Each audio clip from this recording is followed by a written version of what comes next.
así. La voz del cabrón que hará que esta noche se pare tu corazón. Y un, dos, tres, respondo otra vez. Peregrino, otra vez. Que de tronado y medio. Vamos, está todito controlado. Peregrino, me la suda. De la nada vengo, ya por todas voy.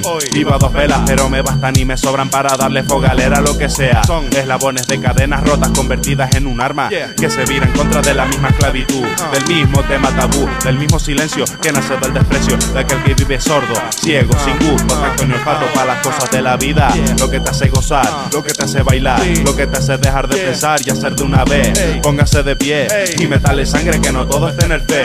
Suenan las trompetas y caen los muros, y esa pandilla de enterados no lo tiene tan seguro. Y mientras fluyo por la pista, se asfixian, el alma se les cae y se les nubla la vista.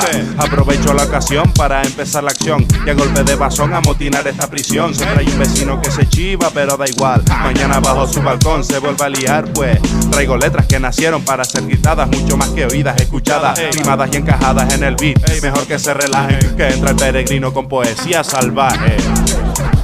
No lo canto para ser más corto de lo que soy.